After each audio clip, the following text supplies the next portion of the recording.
สวัสดีครับผมบีนะครับวันนี้ผมก็จะมาเล่นโรบอกในแมปมีชื่อว่า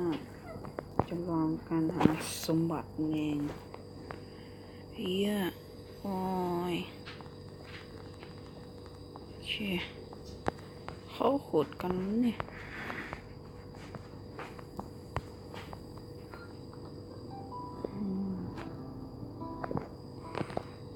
มาถือขุดเดี๋ยวขุดลงไปดิ่งลงไปเลยโอเคปล่อยมันนี่แม่งมันลุก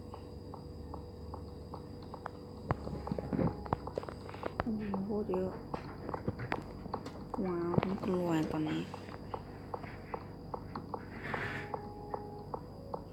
ชุบโอเคดิ่งลงไปล่างเลย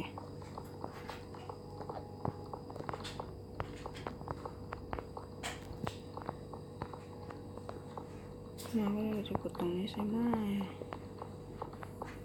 ก็ลงตรงนี้สโตนนะกดชอบมากไอ้อันนี้เฮ้ยเดี๋ยวตุดเลยว้าวโอ้โห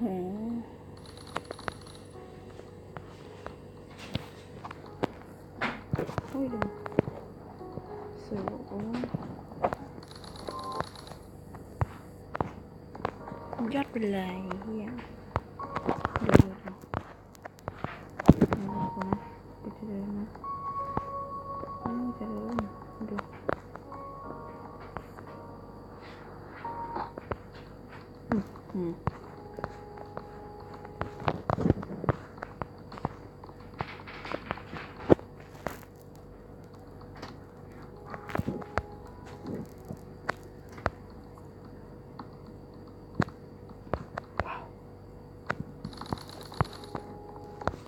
กุด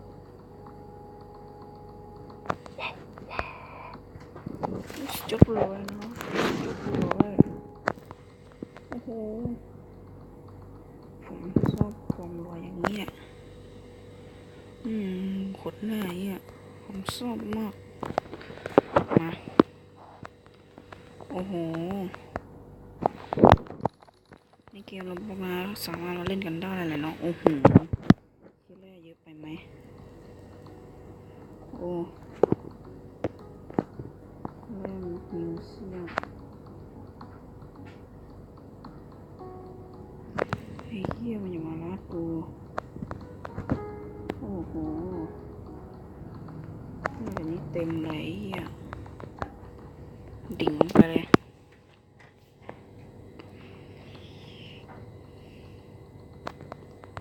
มันได้25โคตรเทพ7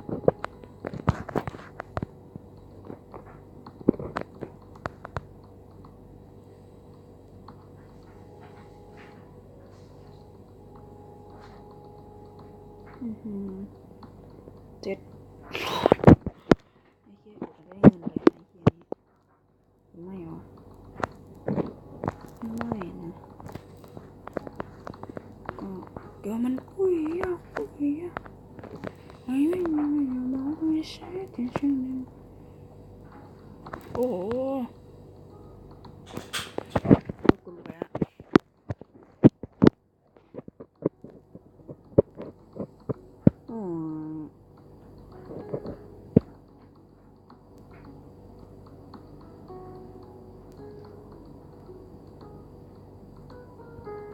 คนนานเลยเดี๋ยวผมจะมาตัดคลิปเลยก็แล้วกันโอเคครับตอนที่กูเล่นมาสักพักหนึ่งก็ของกูก็เยอะนะฮะเงินกูก็เยอะนะกูจะซื้อพิกแอค20,000เวลา7อยากได้อันนี้ได้แค่12อันนี้อะไรอันนี้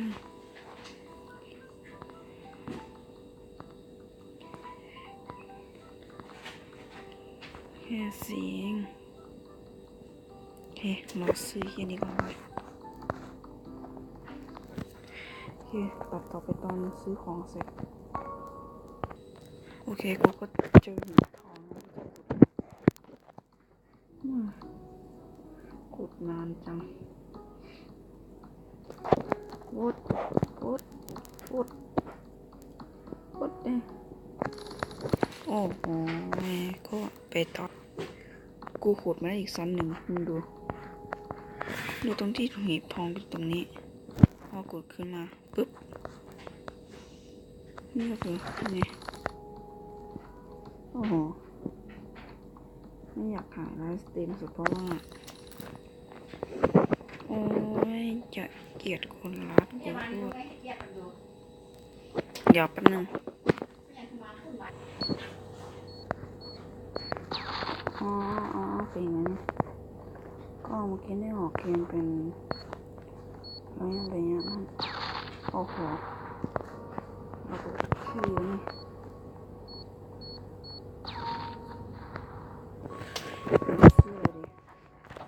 ชื่อขุดเลยก็แล้วกันนะเอาข้ามเลยกูนี่คือ4นะก็คือ7นะครับเดี๋ยวมันขุดกี่บล็อกนะลืมอ่านยอด20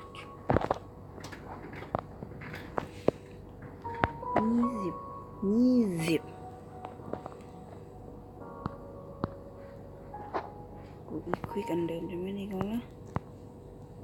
โอ้นี่เก็บซื้ออีนี่นะโอ้โหซื้อสีตัง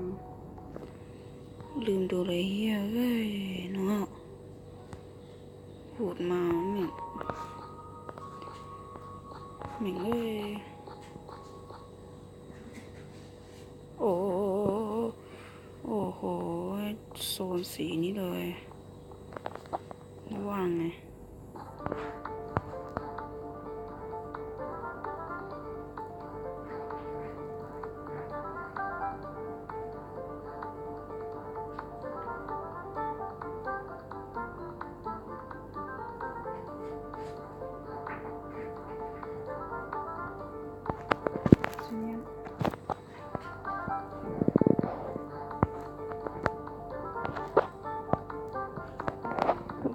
ขึ้นไปถึงดู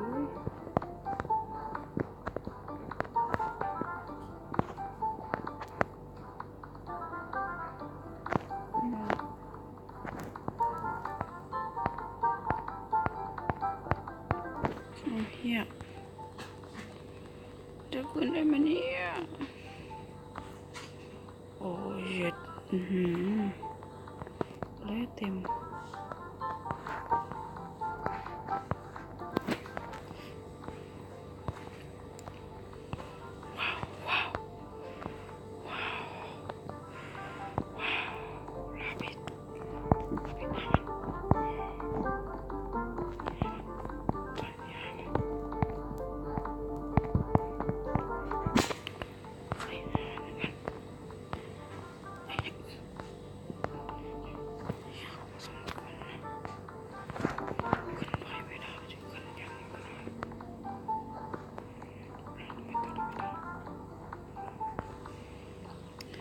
กูขึ้นไปไม่ได้เฮ้ลงไปก็แล้วกันตันแล้วเดี๋ยวออกเกมเข้าใหม่โอเคก็กลับมาแล้วนะผมก็ขี้เกียจเดินโอ้โหโอเคลงลึกไปเลย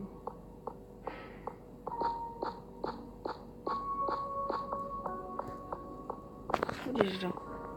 ini jalan nih. Nih. Oh iya. Cut.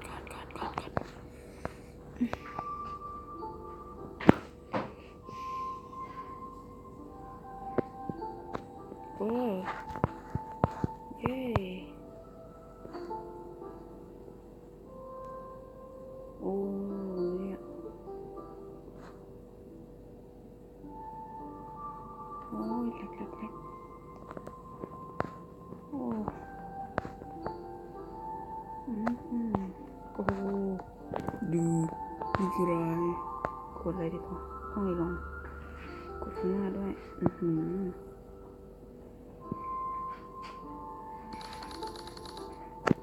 นั่นแหละจีโอ้เนี่ยลงมานี่ไม่เสียดายของ700เลยนะโอ้กอดกินหนำสำราญว้าวสิมา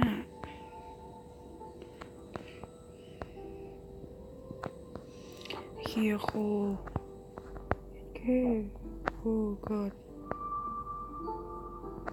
สีก็โอเคแล้วเดมอน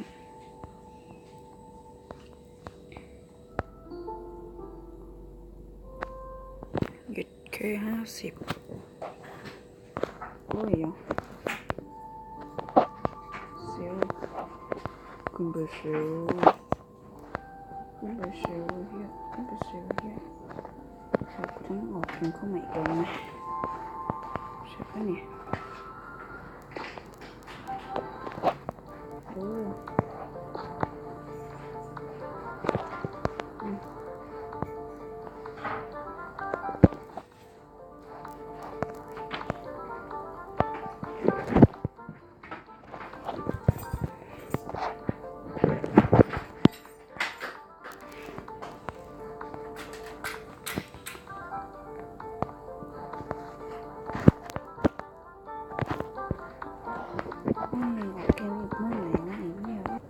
มาโอเค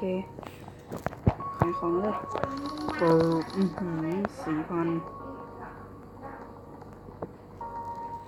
4,000ปลื้บไอ้เนาะเย็ดคือพี่กดเองนะ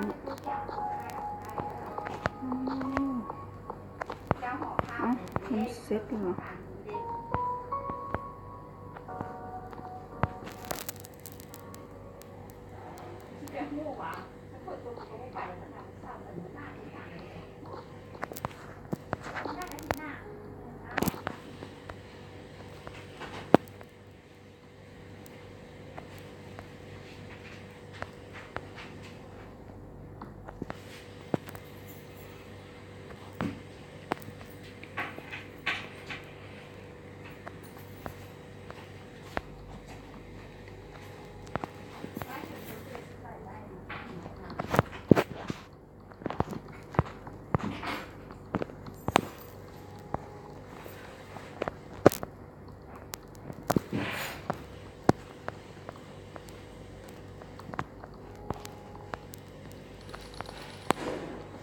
ได้50โอ้แม่ปลื้บอิ่มปลื้บไม่โดนไม่ได้โอ้โหเซลอีกแล้วอ่ะ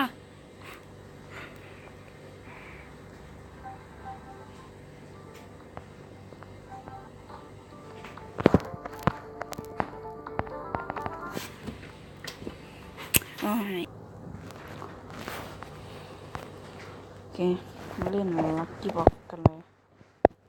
ว้าวมันจะไม่เล่นลัคกี้บ็อกมันจะเล่นลัคกี้บ็อกยังไง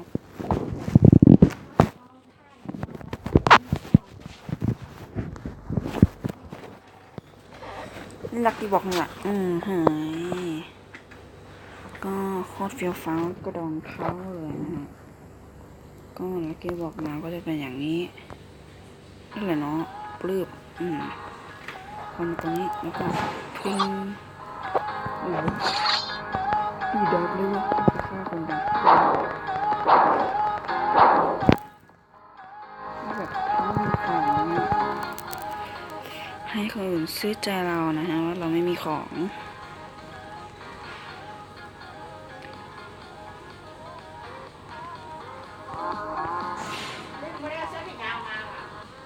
บ่นะ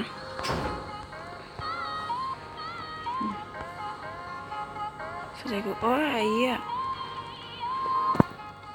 ไม่มีของใช่ไหมมา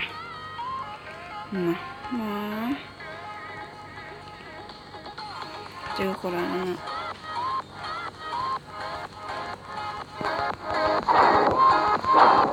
เอาเดี๋ยวนั่นแหละกูตายเลย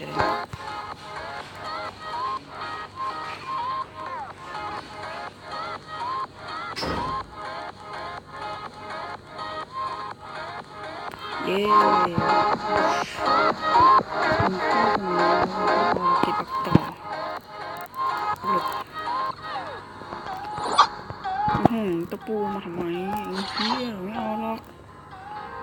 เขาแบบเหมือนเดิมแปลกมา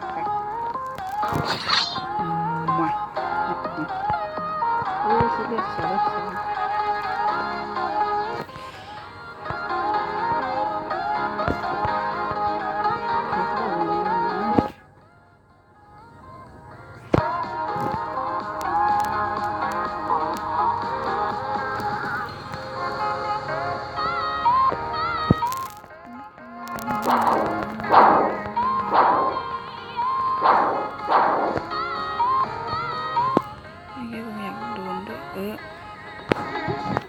โดนอะไรเงี้ยอ๋อ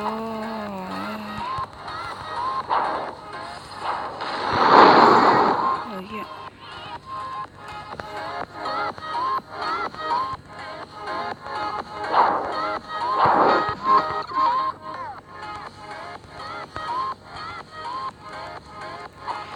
คนนี้ก็โหดนะฮะ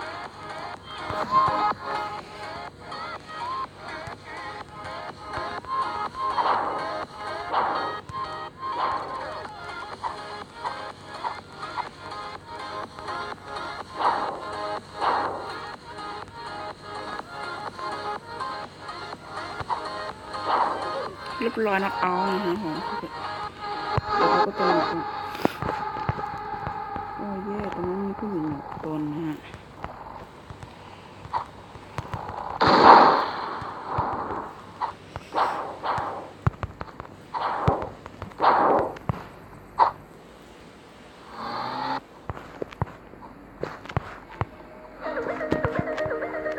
ผมขอเป็นมิตรกับเขานะฮะผม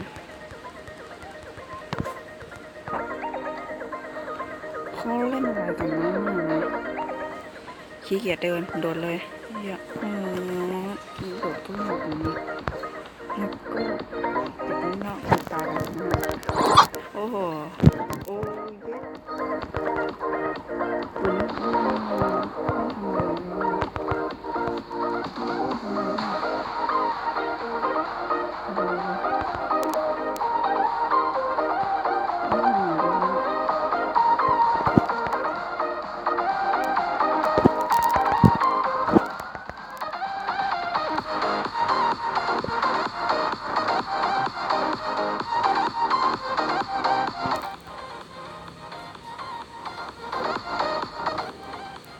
ผู้หญิง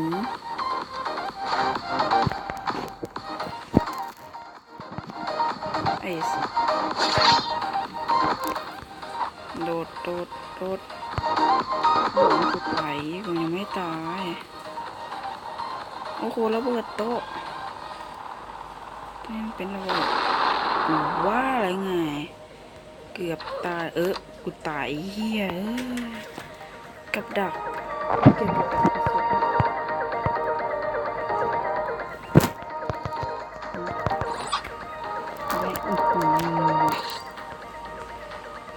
โอเคจะปิด